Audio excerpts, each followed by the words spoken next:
Welcome to another edition of D&I One-on-One, a webinar series designed to be a conversation with me and a guest on one thing related to diversity and inclusion. Today, joining me, I'm excited to have, sorry, wait. I'm supposed to introduce myself. So I'm Jina Etienne. I'm the creator and host of this series. I'm a certified diversity executive, and my work is centered on something I call fearless inclusion. I define that as the freedom to be yourself and the ability to create space for others to do the same. And I develop training and workshops. I also facilitate conversations and programs to help participants connect mindfulness and self-awareness to their daily actions and words. All of this is to foster greater awareness and collective intention in organizations to foster psychological safety, where inclusivity is the intention and belonging is the outcome. And I think I'm so excited to have with me today Stephen Bárczay Sloan, as you heard it pronounced, author of Humane Leadership and lead researcher at Humane Leadership Institute. I first heard him speak over the summer, and I knew immediately that, I was hoping he would be open to joining us, and I'm excited to have him here today. The work that I was just describing around being really self-aware as the entry point and the foundation for inclusivity and fostering belonging is the space that Stephen lives in. So Stephen, by the way, is joining us from Greece, where I think, Stephen, what did you say? It's 10 o'clock at night. And so, that's right. Yeah, he'll come in and off camera. It's a little dark where he is. I don't know, Stephen, if you want to say hi. And thank you, because that you're doing this at 10 o'clock at night. You know, we really appreciate it. Of course. Hello, everyone. I'm sorry, I'm a little bit dim because the crowd in the place where I was going to be doing this is quite boisterous tonight. It's Friday night here, so great to be here. Thank you, Jina. I will add, Stephen, that you live on a boat and you're not doing this from the boat. So, you know, listen, I'd love to have your life, but let's get into the conversation, shall we? Great, yes. When I first heard you talking about humane leadership, it really resonated. And what I would love if we could start there, define for us, what is humane leadership and how does it tie into inclusion?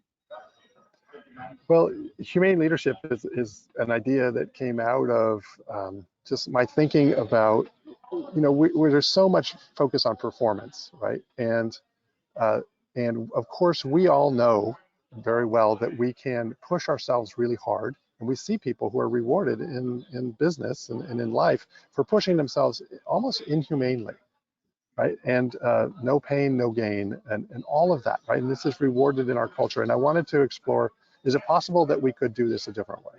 And that's where humane leadership came from. So really it's about improving performance, but in a way that includes compassion and learning. The word humane has to do with compassion, like, you know, the Humane Society is compassionate for animals and takes care of them, but also humane, like the humanities in college, has to do with learning and having this edifying effect on a human being, like really refining ourselves as human beings. So I love all of those definitions, and so that's really where we focus.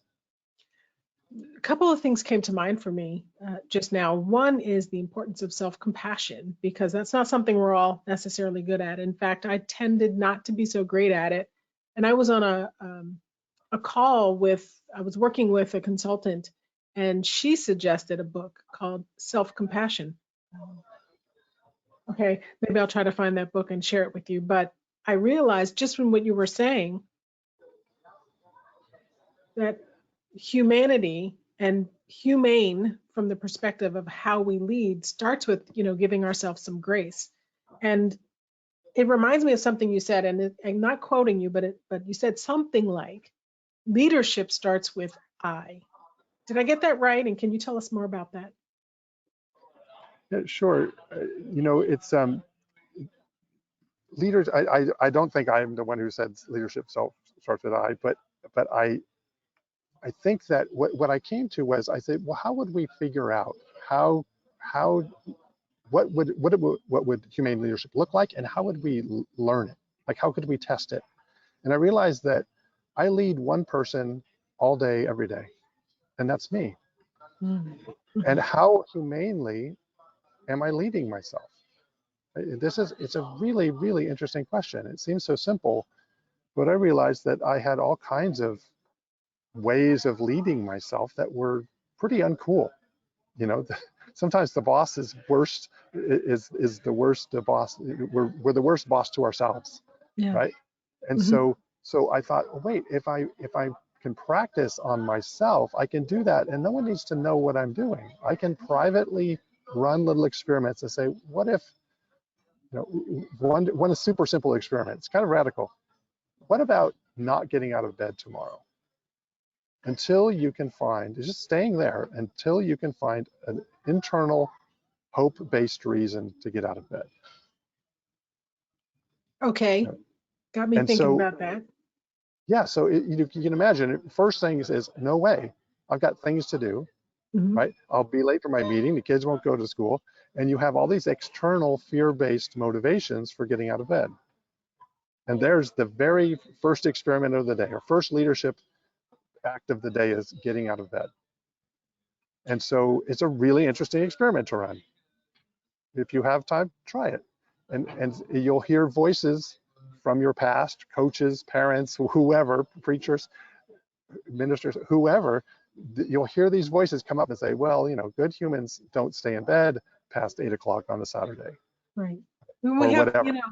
yeah, we have a lot of stories that we tell ourselves. And I think it wasn't, you said leadership starts with I, but before we can lead other people, we have to be able to lead ourselves. I think that's what I remember you talking about. And in my Mm-hmm. work, I really focus on, I said earlier at the beginning, self-awareness, that noticing the impact you're having on other people and understanding that your intention to be inclusive is one thing. And we all mean well, but that doesn't mean that the way we're showing up and affecting other people lines up with what we mean. We're not necessarily even aware how we are affecting other people. And so when you talk about it from that perspective, that I have to really be thoughtful about me, understand me, and be intentional in how I am. Okay, this is where you fill in the blanks. How I am thinking about the way that I lead, or the thinking about the way I show up as a leader. Those aren't the same things. No, and it's really about presence. It's about how present can I be in this moment with the human that I'm leading, whether that's myself or a child or a colleague or even a client, right? So this is one of the first challenges, is just to be present to what's actually happening right now, and present to our own state. You know, we can see this in other people in our lives. Sometimes you see them leading in Mm-hmm. some way, being bossy or whatever is going on, and they're not even aware of what their energy is, and what the alignment between their intention and their action. So there's a Mm-hmm. slide, I think, where we talk about that intention. Yeah. The disconnect between intention and action is kind of a failure of leadership, right? And especially a failure of self-leadership. Yeah. And we all, I mean, this is going back to original sin kind of stuff. You know, every human being has a challenge with intention versus action, Mm-hmm. right? Yeah. And Absolutely.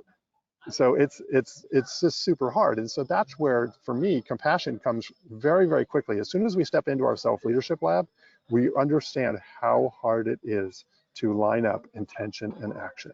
Yeah. And we This have reminds compassion, me, we have greater wisdom, we have greater presence, all in one thing.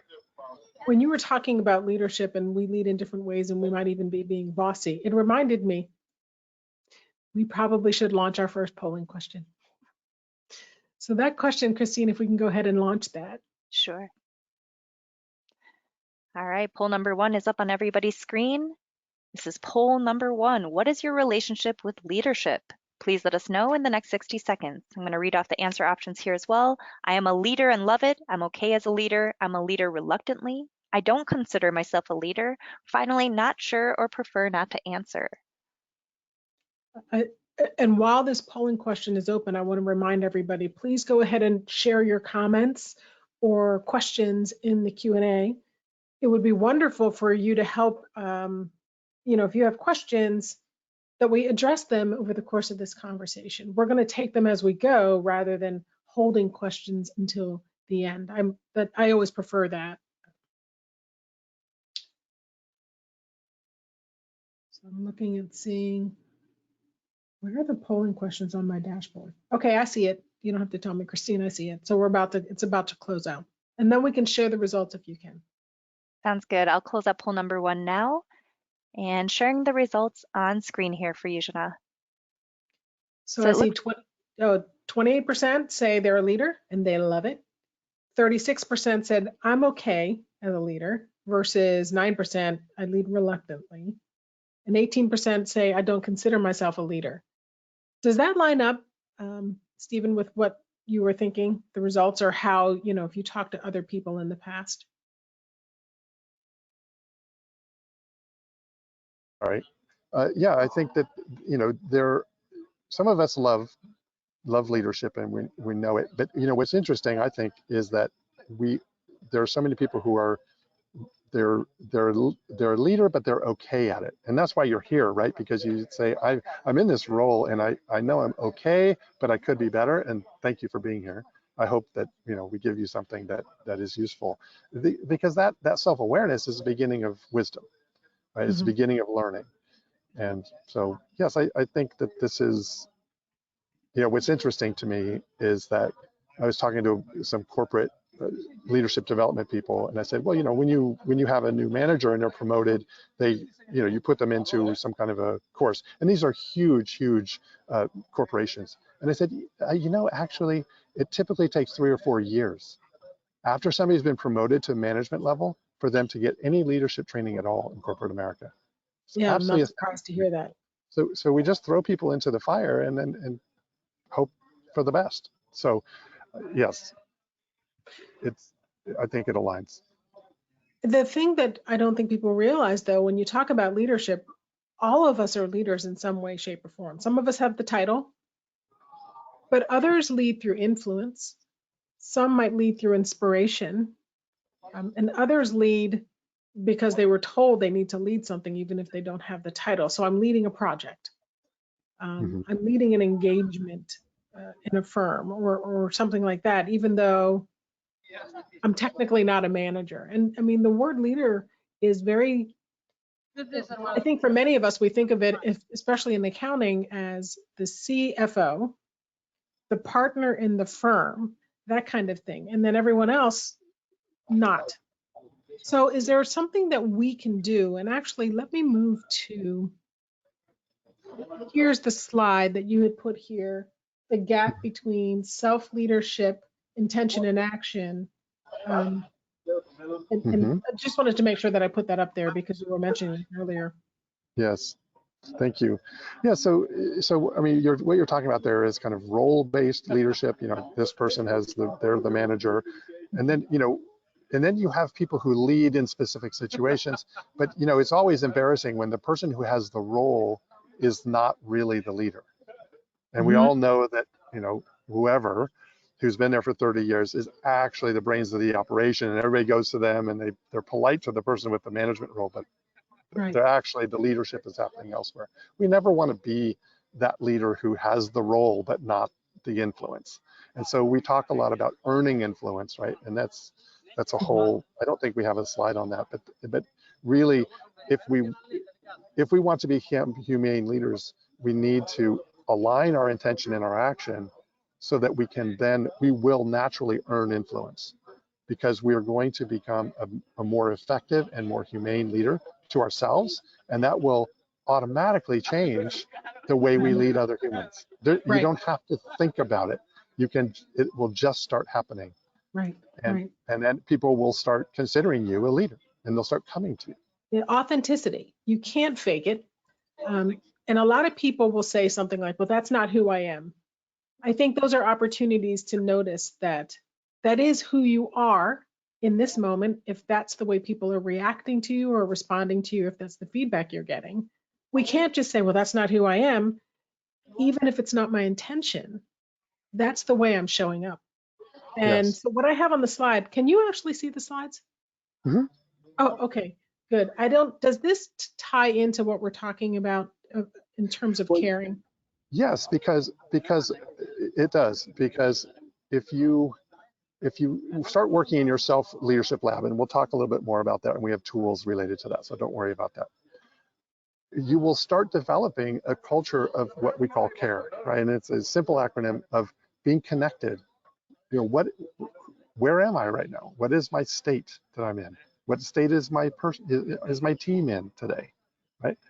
Then, so it's connection to our own and other people's humanity. It's achievement, because yes, we don't go to work to kind of do it halfway.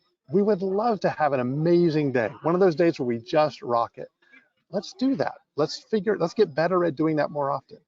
Right. The R is for respect, because we want to respect both ourselves as human beings, but also our teammates and our stakeholders and our clients. So we have to create value. We want to fulfill the mission of our organization, right? So we want to respect all those things. And then the E is for emerge, because our sense is that everybody's engaged. If everybody's in their self-leadership lab moving forward and doing experiments on their own leadership, you're going to be emerging to a new level, always. And that's where the excitement, that's where everybody wants to be on that team of people who are great. Yeah. Yeah, when people are rocking it and moving together as a team, there's this really great, I don't know if his video or audio locked up there, but you'll pop back in. Growing, and people who are excited. I'm sorry, go ahead. Wow.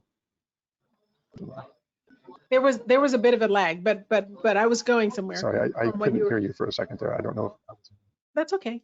I saw this quote in Forbes magazine, and it was talking about what you're saying, that there's these teams that they're really, firing on all cylinders, everything's going great. And so the quote, and I have to say I don't remember it off the top of my head, but it was something to the effect of, imagine a team, and they are just humming along the way you just described. Everybody's engaged, everybody's doing their best work. But then imagine somebody on that team becomes a wee bit disengaged. And so they start to withdraw, they start to hold back. It is clear that that team can no longer be operating at their maximum potential, their highest level of engagement, leading to the best results. When you have disengagement, when you have lower levels of engagement, teams can't be completely connected. And as a result, organizations won't be as effective. And the reason I'm sharing this is that when we think about organizations, when we think about leadership and inclusive culture, that inclusive culture creates the space where I can do exactly what you're saying, because you're right, I want to have a really good day. Now, I think this might be a good time to go ahead and launch our second polling question. Sounds good. Get that up. All right, launching poll question number 2. Where is your organization on their DEIB journey? We'll keep this open for about a minute. I wanted to ask this question, and now I think it's perfectly timed, because we talk about diversity and inclusion almost as if it's something we want to do for them. So it's a they statement, not an I statement. And we don't necessarily see ourselves in the process. We see the process, and we're trying to be inclusive for other people or to other people. But we don't necessarily start with ourselves. And so I think, Stephen, that's what you're talking about. I come to work with this intention to be my best self, to have a good day, and to do things on purpose, organized around my values. And that's a really important place to start. And for organizations that are starting down or moving along the pathway from I'm not doing anything in DEI to I'm doing the best work, I'm exhibiting best practice, that requires all of us to be present and engaged, and not seeing this as something that the organization is doing over there, or it's something we do separate from the work. Does that make sense? It absolutely does. This goes back to the culture of care, right? So if you have a culture of care and that person starts showing up and being disengaged, if you've done the work and you have built this culture, you can connect with that person and say, Charlene, how's it going? right? And you've developed that psychological safety, you've developed that personal connection enough that she might be honest with you, right? And you can say, you know, we do need to respect the fact that this is a high performance team, that we all love what we're doing and we're all doing our best, and we're not seeing it right now. So is there something that we could do, right? We want to achieve at the level that we always do, and so how can we emerge in a new way? What experiment would you like to do? Right.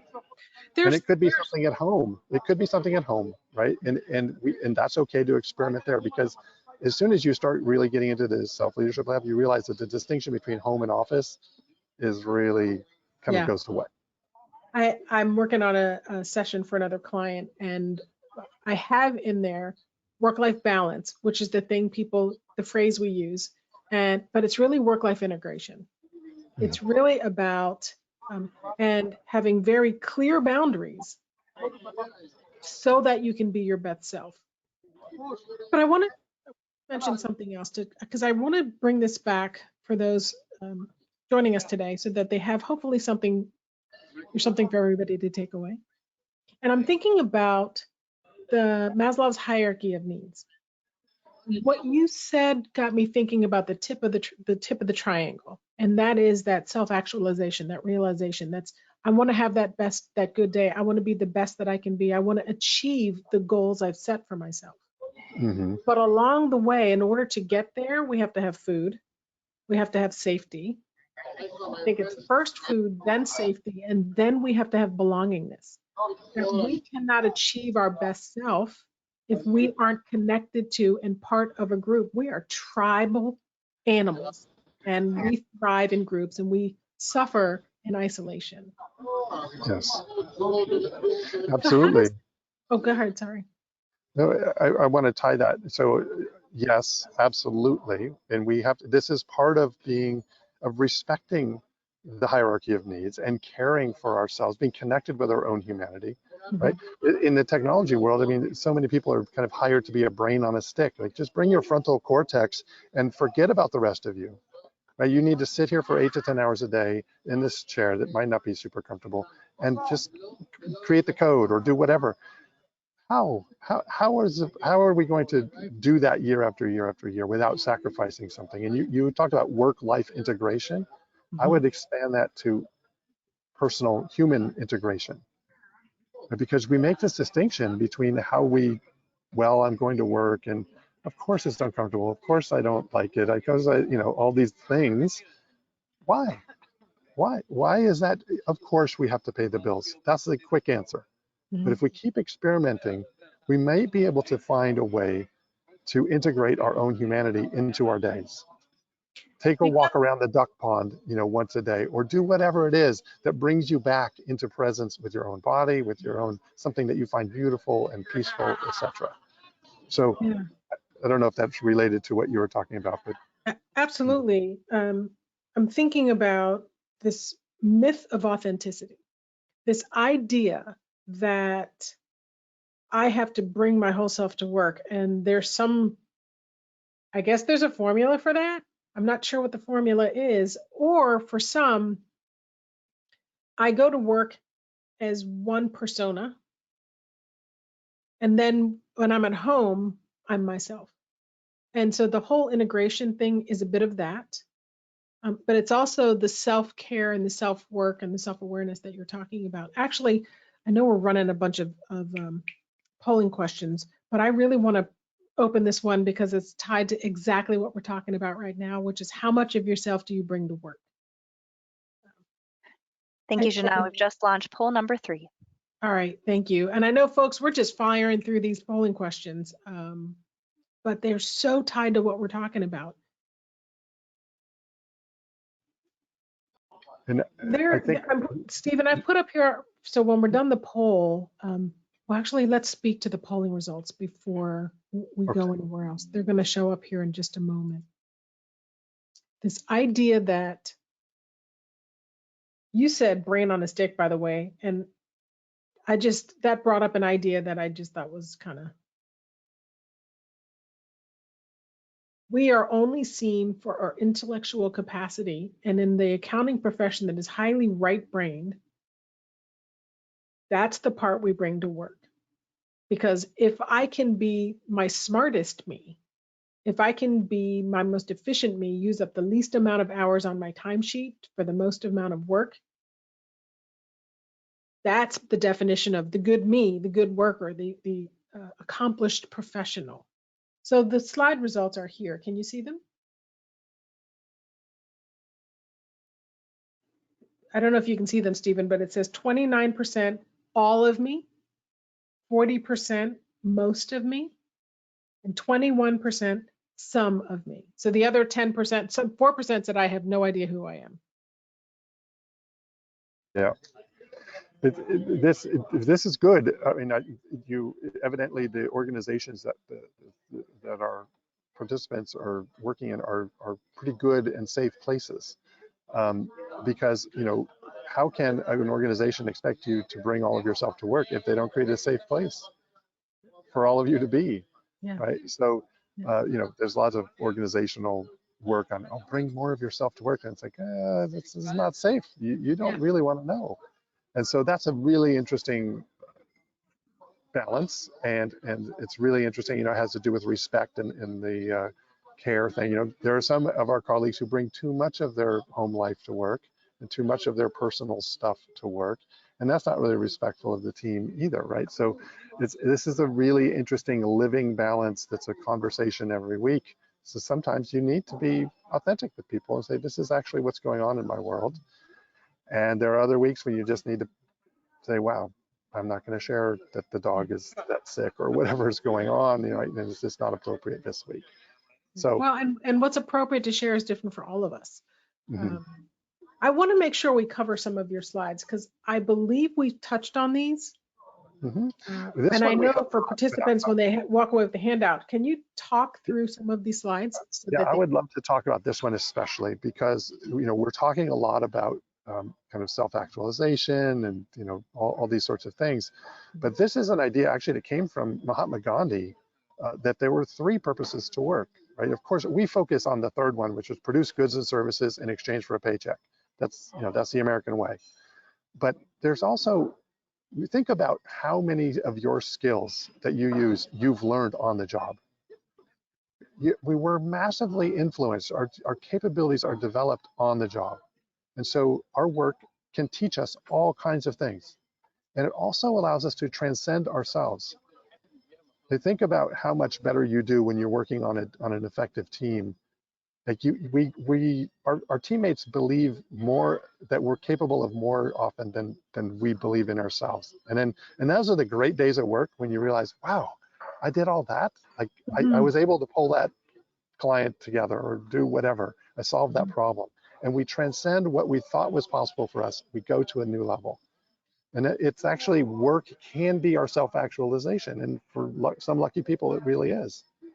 And we can very consciously develop new capacities and capabilities with our work. I wrote down when you were talking in the zone, because you're talking about developing capabilities and transcending ourselves. I see those things going hand in hand. I did a session September. I did a session in August, the end of August, on neurodiversity. And using myself as an example, with ADHD, I learned that I actually have some superpowers that it gives me. And those superpowers allowed me to develop, some might call them coping strategies, but I don't. I call them, strategies that I can lean into to be effective. That's, to me, transcending, developing capabilities.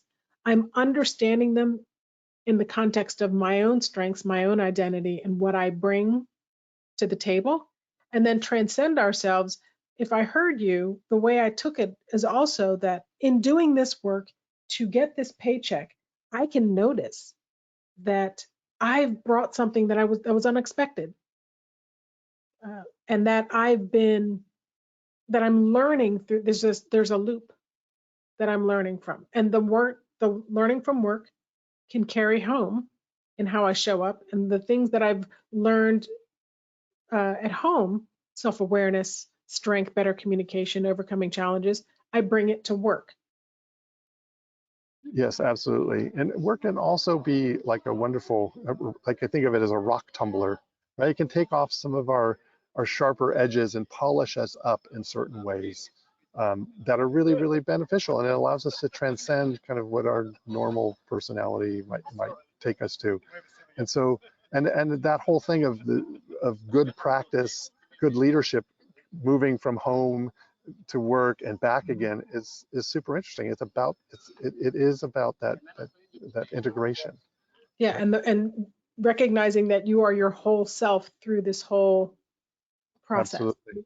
This is what makes the self-leadership lab so powerful, is because every insight, every new confidence, every new capacity that you develop in the lab is immediately implemented in both places, right? So I'm Because putting up here, you've been talking about, and you keep referring to self-leadership lab. Can you explain to everybody what that is?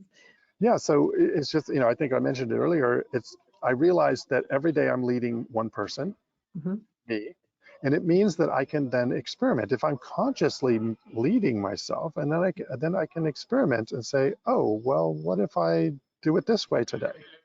And so I realized that we're running experiments every day. If you think really consciously, you'll realize that, you're running 3 experiments right now, but you're not being super conscious about it, right? Like, what happens if I drink 3 cups of coffee, right, in the morning? What happens then? What happens, like, I'm running an experiment. What happens if I try to do a webinar at night, right, on a Friday night?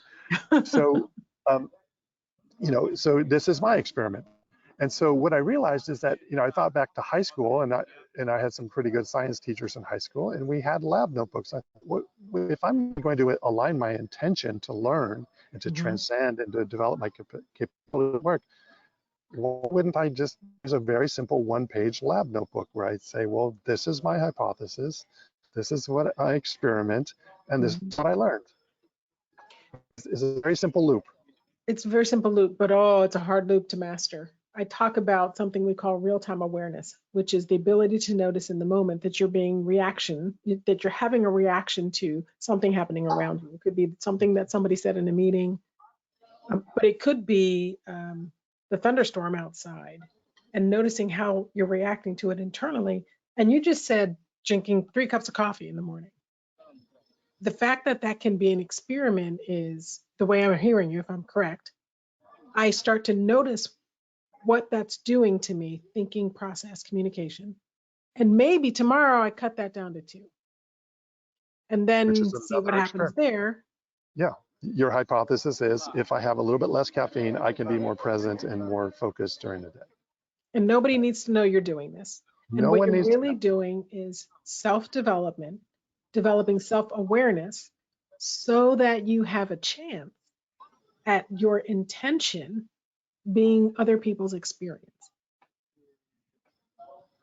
Yes, if you want to. Now, what your example was a super high level, very, very advanced dream of being present, as watching ourselves be present as we are reacting. That is a super high level human development capacity.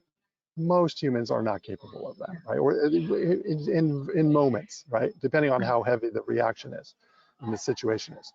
So, but we can start super, super simply, right? Like not getting out of bed, or like not having 3 cups of coffee, or whatever, right? But we can also do very interesting experiments at work. Like one time I had 2 teams that were just at each other's throats. They had to work together. And I thought, you know what, I'm going to do a whole PowerPoint presentation, and all the imagery are going to be fine art paintings on a theme. You did this? I did this in front of 100 people who were really, really not trusting each other. I mean, it was a terrible situation. And I had 2 team leads who were at each other's throats, and their whole teams lined up behind them, and it was like this, it was crazy. It was like West Side Story or something. And so, I just used imagery around, we're all in the same boat. We're going into a very large storm. Everybody knew that these were the truths of this business. And I said, are we going to sink, or are we going to forget about it, what happened, and get to work before the storm hits us? And it was a crazy experiment to just do a whole kind of corporate presentation all with artwork, but it totally worked. It totally worked. And so we can do all kinds of experiments. Whatever's relevant in your life, you can experiment with. You know, that really resonates because I think we don't realize that we have emotions at work, and sometimes those emotions can take over. And I know I might have said something that I wasn't proud of at once or twice in my career. I might have done something, and only in hindsight and in reflection do I realize I had an unintended impact. Or come to find out, I thought I was showing up this way, but I was really showing up this way. And so what you're talking about makes me think, am I one of those people that is getting in the boat and rowing in the same direction as everybody else? Or was I the one interrupting things? Because when I can understand what that looks like for me, the group will be more effective. And a lot of these things we're talking about, you know, self-awareness, we're talking about individual leadership, running experiments with myself. All of this ties back to inclusion, in that we create an inclusive environment because of the way we show up and treat others. Inclusion there's no checklist, there's no right or wrong, there's showing up and expressing the intention to be inclusive. And from what you're saying, I can do experiments to understand how I'm showing up and the things that are affecting how I show up, so that I can then understand how I'm affecting and impacting others. The intention gap. Yes, I think it's a good way of thinking about it. And something you said reminded me of, well, it's really about consciousness. It's how much consciousness are we bringing to our own intention and action. And and an experiment is a modified intention and a new set of actions, and then doing the very important analytical loop of how did it go? How did everybody react? Did I get feedback that I didn't expect? And what am I going to do about that next time? Because that's the interesting thing, is as soon as you get done with one experiment, you've just designed your next experiment, because you're going to say, wow, wait, maybe that's the variable. You know, I think we all do this naturally. We iterate our way to success. We didn't become the successful professionals at our levels, wherever we are today, accidentally. We didn't get it right every time. We don't learn when we get it right. We made a little mistake and we recovered from it. It was safe in my workplace to make that mistake and learn from that mistake. I might repeat the mistake just to hold, I might get really good at the mistake until I figure out what I'm doing wrong and then iterate. So this whole looping process you're talking about, it shows up. There's so many patterns that there's so many processes that follow that same pattern. Now, Absolutely. looking at the clock. Can I add one thing here, Jina? That yes, you have been successful, and everybody on the call has been successful by doing this. How much more successful could we be by bringing more consciousness to it, and by training our entire team to work this way? Because most, yes, some of us have been very successful. Some of us are trying to bring others along who are having a little bit harder time. And what if we teach them this methodology, and this becomes a culture where everybody's experimenting together? There's a great deal of compassion and focus on performance, frankly, but real humility as well. And just heightened consciousness. Everybody becomes conscious that this is what's going on. Now, you couldn't set this up better, folks. I promise we didn't choreograph this, but this polling question, it's perfect. If you look at your organization on a scale of 1 to 5, where does your organization prioritize things? And so you have to imagine the scale here. So if you say 1, we really are focused on how people are performing. And then on the sliding scale, you get to 5, and you're focusing on our humanity. What do we think about when we're answering a 5, Stephen? What would we say? So there are very few organizations that are focused this way, but it would be somebody who cares much more about how everybody's feeling today than how the work is being done. Right. There are businesses like this. They just tend not to be very successful. Got it. But how can we find an interesting balance in the middle is my question. It's got me thinking about, you know, I don't know if it was Stephen Covey or which mega author wrote about the different styles of leadership and servant leadership, and how this ties to way we lead, recognizing our style and understanding how that can then influence our teams. So the results are in, by the way. Let me see where they are. Can you push those results, Christine? Yeah. I put those out on the screen and I can read it for you really quick here, Jina. The leading answer here was 3 with 40% of attendees. Then we had a split between 19% of attendees saying 1, our performance, or 2, and then 13% voted for 4, and finally 10% voted for 5, our humanity. So it's almost split right in the middle, Stephen, where 40% are in the middle. And I'm thinking that's a good place to be. Yeah. Yeah, but it's also very performance focused, right? I mean, there's 40% who are 1 or 2 level performance. So it's what I would expect. And so this is the interesting thing about the Self-Leadership Lab is that it balances both, right? So we can say, how can I be way more effective and also include my body's needs or my emotional situation or whatever thing, you know, or it's just that we want to have more of that that experience of work as transcending ourselves, and experimentation lets us do that or develop new capabilities. Go ahead.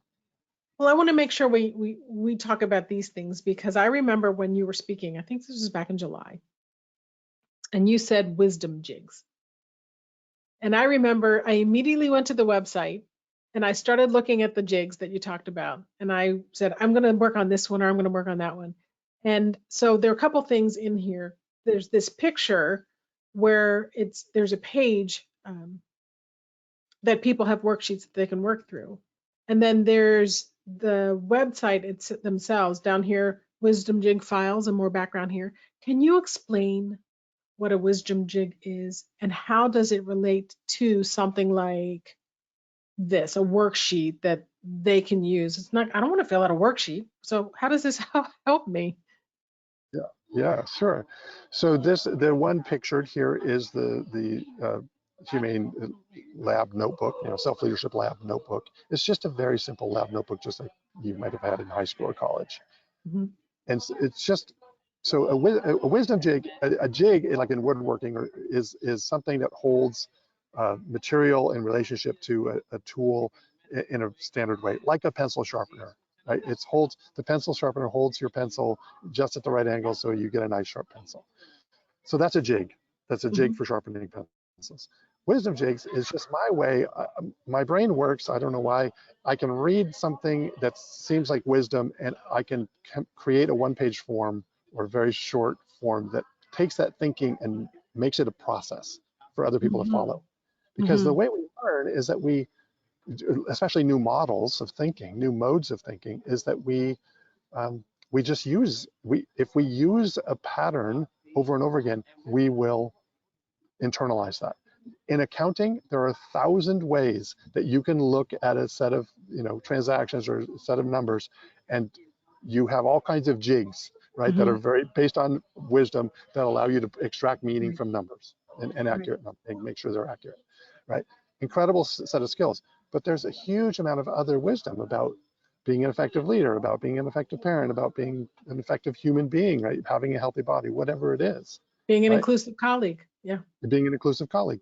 And so we can take those pieces of wisdom and we make a little tool that lets our brain practice.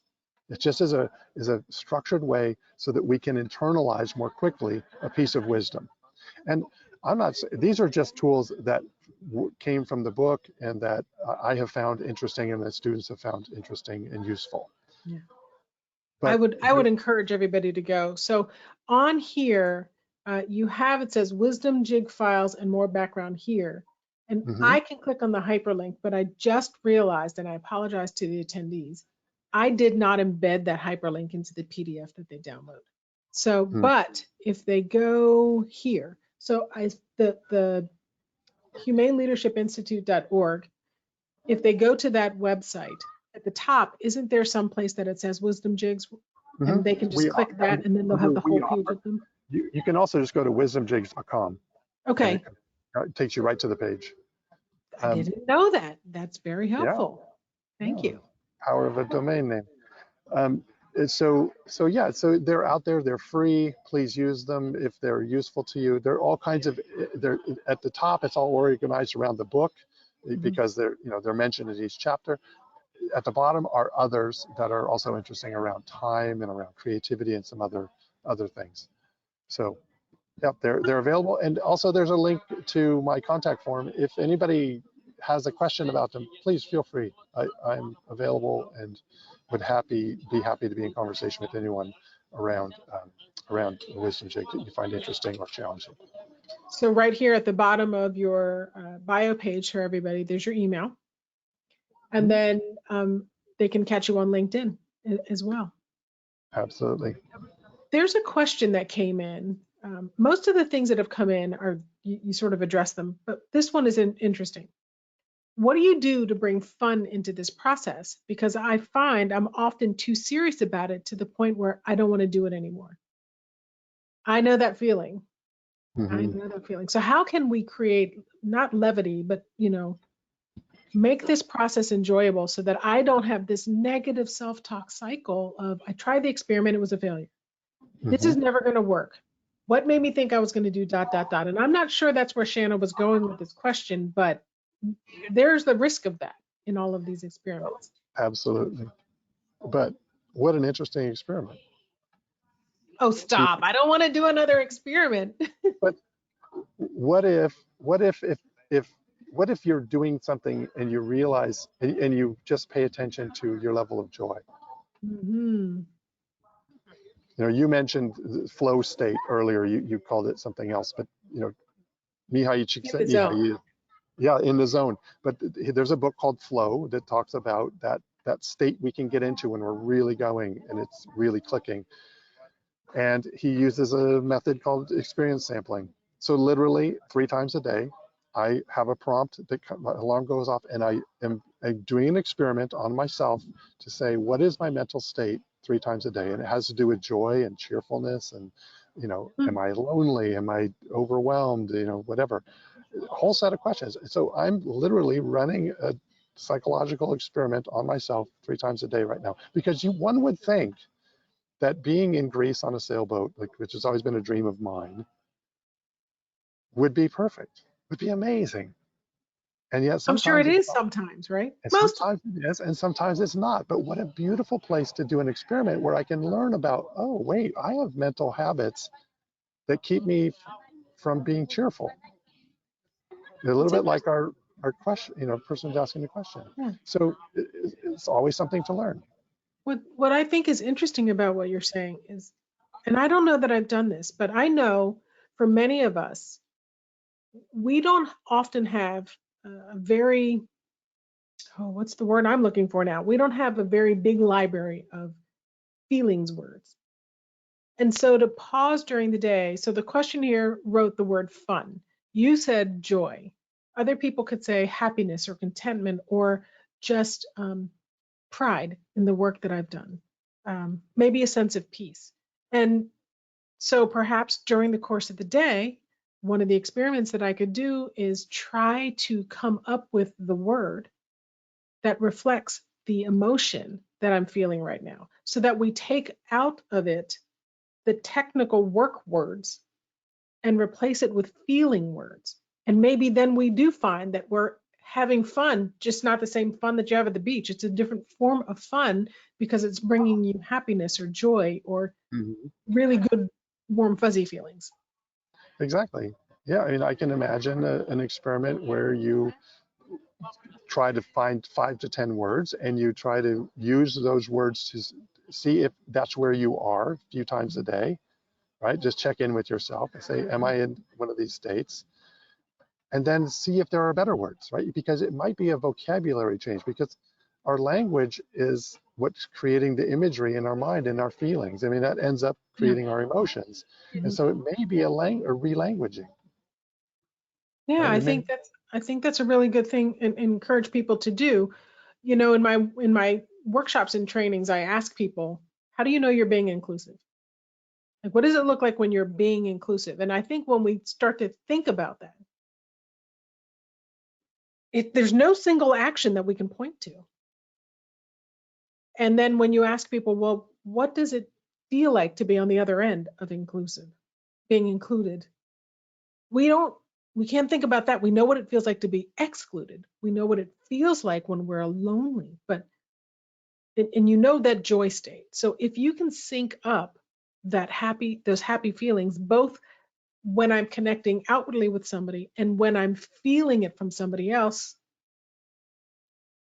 those are the moments of inclusion, because inclusion happens over the course of every interaction. It's not a thing you can do once and then everybody's included.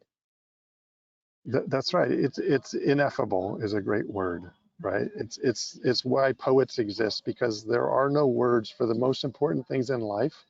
There are no words that can say it exactly.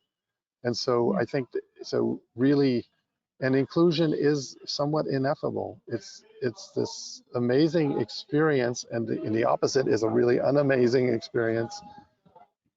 And we know it when we see it, right? And we feel it, but it's very hard to put into words. And so again, a place for research, a place for looking for wisdom around what is joy, what is inclusion, I'm going to go ahead and experiment.